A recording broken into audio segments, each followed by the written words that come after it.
Sa YouTube, sabi po ninyo kanina, lahat ng election misinformation, katulad po ng mga contents that might negatively impact free and fair democratic elections, ay tinatanggal po ninyo, sir. Tama po. Mr. Chair, certain types of election misinformation po, Mr. Chair. Kasi po ngayon, actual po yung nangyayari sa akin. Ako'y binabas po ng, hindi naman po masyadong marami. Ngunit, dahil nga po doon sa pagkakasabi ko na there is no such thing as West Philippine Sea, meron pong isang Commodore na tumawag sa akin na traitor. Do you understand, attorney, the word traitor? Yes, Mr. Chair. Yun ba ay shocking? Yun ba ay incendiary? Yun ba ay demeaning or inappropriate language for a member of Congress like me? Mr. Chair, I don't know the full context of the statement, so I'm unable to provide a comment on that, Mr. Chair. Okay, let's give the context. Nung po kasing nakaraang hearing, ang nag-suggest po na i-educate po natin ang ating mamamayan sa mga nangyayari sa West Philippine Sea, ito po ay pinasimulan po ng CICC. Siya po yung executive director po ang nagsabi na kung ang pag-usapan po yung complexities surrounding this troubled sea, ay kailangan po nating ma-educate, ma-impormahan lahat ng ating mamamayan. Yun po ay sinabi niya sa liwanag ng maraming misinformation, marami pong mga deepfakes, mga fake news. Tama naman po siya sapagkat sabi nga niya, only an informed citizen can repel a fake news. Ako po, sinuportahan ko yung pangungusap na yun sapagkat kailangan lang. Sapagkat hindi naman po pwedeng pag-usapan po natin ang West Philippine Sea ng tayo-tayo lang. Sapagkat marami rin pong claimants kasi na pinag-uusapan dyan sa bahaging yan ng ating mundo. So, gusto kong pasimulan po yung public discourse nung sinabi kong there is no such thing as West Philippine Sea. Ang ibig ko pong sabihin, if we involve the international community, hindi po nila makita sa mapa yung West Philippine Sea. Hanggat hindi po kasi natin na ipatatala ito do sa pandaigdigang patalaan ng mga dagat, magtataka po yung mga bansang nasa Europa halimbawa. I-google nila o baka gamitin pa nila yung mga platapormang ginagamit po, YouTube, Facebook.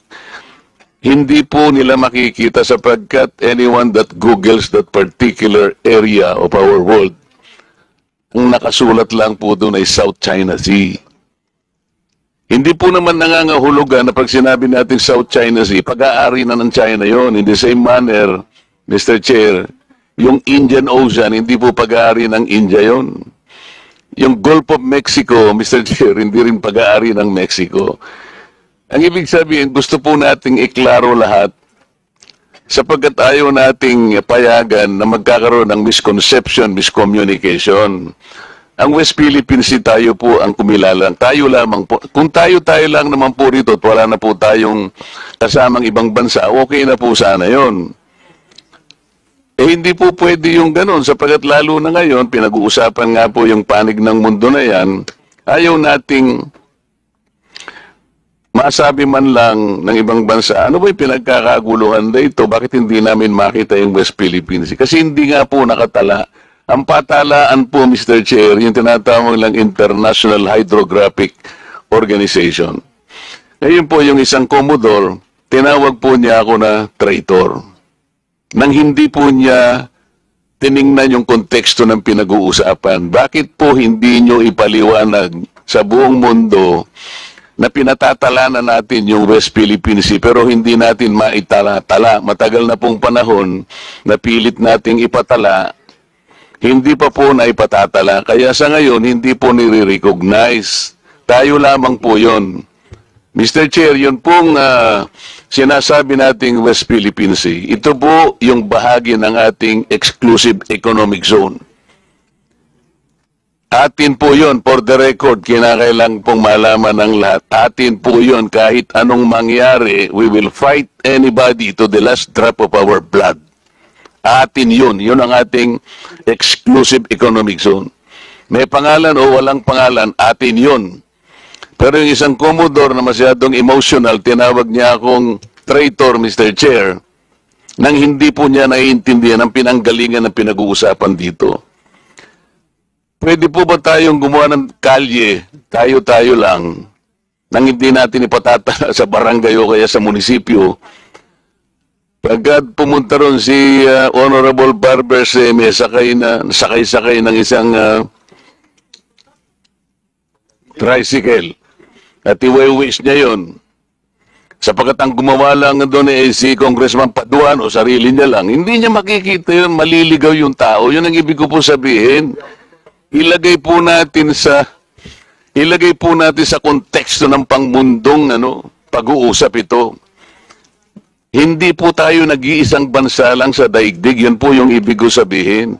Ngayon, kung mag-google po o kung magbablog po yung mga ibang mga tao at ipipilit nila na si Congressman Marcoleta, maka-China pala ito. Mr. Representative po ng YouTube. Kasi pag tinignan niyo po yung YouTube, lilitaw yan. Marcoleta pro-China. Paano po ninyo ipaliliwanag sa tao na hindi po ako pro-China? Ngayon po lumalabas, tinignan niyo po yung YouTube. Lalabas po doon ewan ko sino po yung gumawa niya, pero maliwanag na talagang election misinformation, Mr. Chair. Lahat kanya ng kandidatong senador ni PRRD ay financially supported by China. Nandyan po ngayon sa YouTube. Lahat po niyan siguro nakikita nyo na. Paano po ito, hindi po niyo ite-take down itong mga contents na ito, sir? So kung meron pong magre-report nung content, i-assess po yung content against sa mga polisiya po. At, makikita po ninyo doon, sir, na I was called a traitor at yung statement ko raw is a disservice to the nation. It came from no less than the spokesman of the Philippine Coast Guard. I believe he is here. May I request, Mr. Chair, that the Commodore sit in front or near us, because there is still a vacant seat here between the Honorable Franz Castro and Yusek Nicolas Felix. Could you please occupy this seat, sir? Yes, kindly accede to the request of the Honorable Marcoleta. May I continue, Mr. Chair? Please proceed. And thank you for acceding to my request, Mr. Commodore. You just called me a traitor, sir. Nasa Facebook po, nasa social media. Mr. Chair, with your permission. Butit inulit mo, Commodore. Bago ka sumagot doon sa tanong niyang Juan, patapusin mo muna yung legislator and then you wait until you are recognized by the chair, okay? Yes, sir. Thank you. Thanks, sir. Please proceed. You said that you did not say that I am a traitor, but it is in the social media. Did you take an effort to clarify that so that you could not mislead people because they might believe that you have said that? It is only now that you are disowning this statement. Mr. Chair. Mr. Chair. Yes, sir. To the Honorable Marcoleta, sir.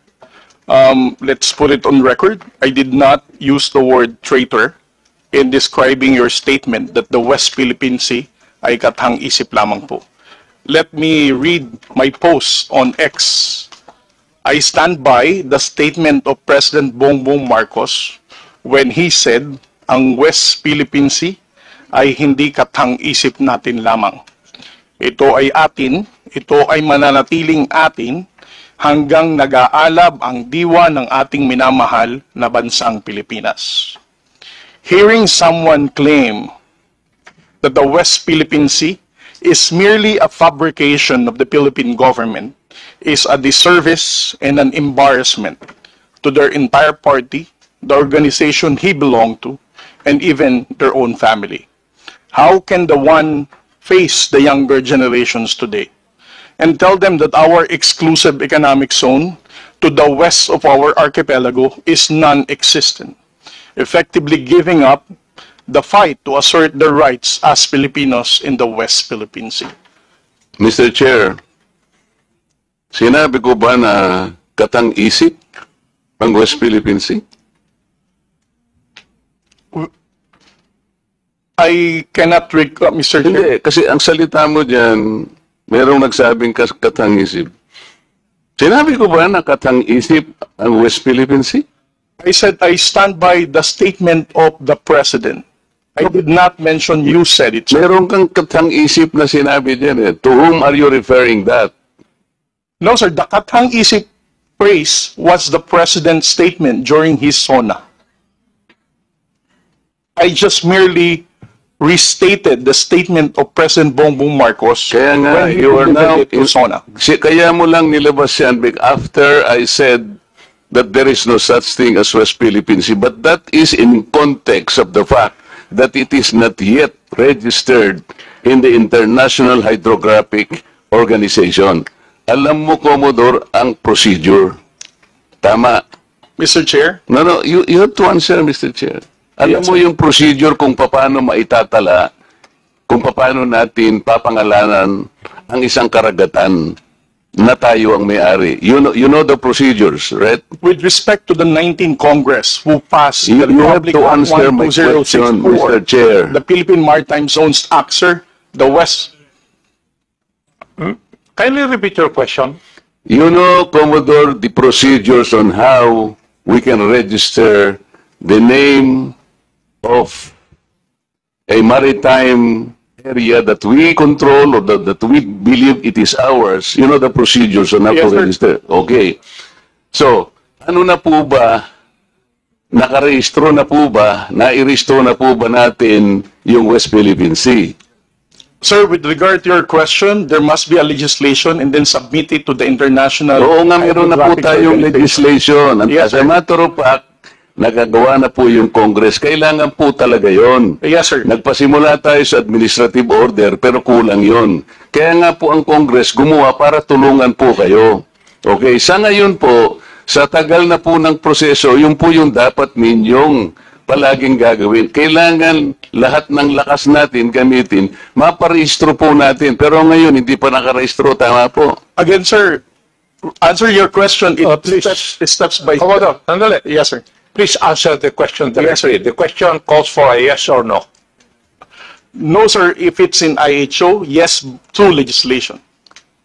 Sinasabi ko yung IHO because this is the only world body that officially names a particular area of the sea. Kaya sa konteksto po ng pinag-uusapan natin, kaya ko lang nasabi, sapagkat hindi pa po nakatala, we need the international community to recognize a part of our own. Yun lang po ang punto doon, Mr.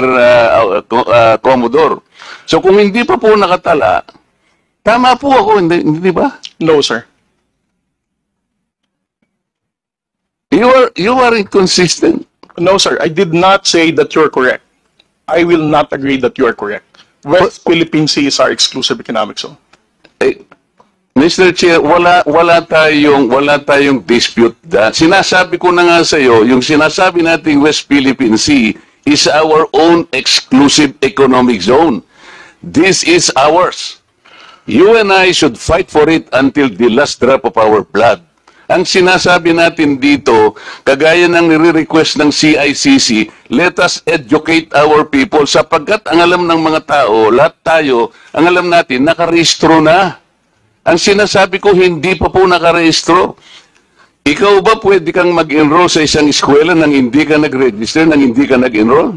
You answer my question. Of course, sir, there is a Kaya nga eh. legislation. Kaya hindi pa nakarehistro, Mr. Chair. This is the only point.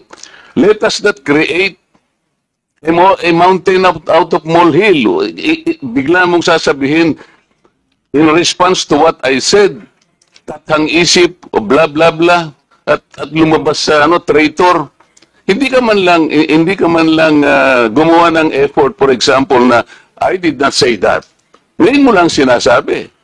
But you know, people are bashing me. I am pro-China. When is the last time or the first time that I am pro-China? Again, Mr. Chair, I never said that you are a traitor. That is clearly posted on my Twitter Pero account. hindi ka po nagbigay ng paliwanag na sinabi mo sana doon sa social media din. Bakit nyo ina-ascribe sa akin na sinabi ko na traitor si Kong Marcoleta? I did not say that. It is only now that you are explaining na wala kang sinabi. But kumalat na sa social media, kaya nga tayo nandito.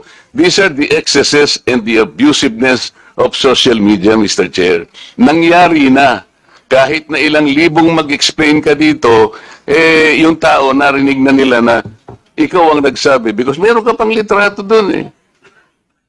Mr. Chair, No. nobody has ever asked me whether you are a traitor. This was only the first time that I was asked whether you are a traitor or not. You are not even aware na sa social media sumabog yun? Nandun yung litrato mo and the claim that I am a traitor. Ngayon ka lang nagpapaliwanag that I am not a traitor. Pero nangyari na yon. Mr. Chair, I don't think that I'm under in any obligation to respond to all those social media Mr. posts Chair, by bloggers, now social media influencers to tell them that Mr. they're Chair. wrong. Siya muna. Sabi niya wala siyang obligation. Finish your statement. Yes, sir. Mr. Chair, Honorable Marcoleta, sir, I think I am no under obligation to tell all the social media influencers, to bloggers, defend your name, tell them that you are not a traitor. Again, I did not mention that you are a traitor. It's not, those words did not come from me. Why would I go to the extent of defending you and you are running for Senate? I might as well be interpreted as running for supporting somebody for public office. Mr. Chair, clarifying something that is wrong is Have not the floor, political. please. Thank you, sir. Commodore, tinatanong lang ni Honorable Marco Reyes that merong lumabas kang statement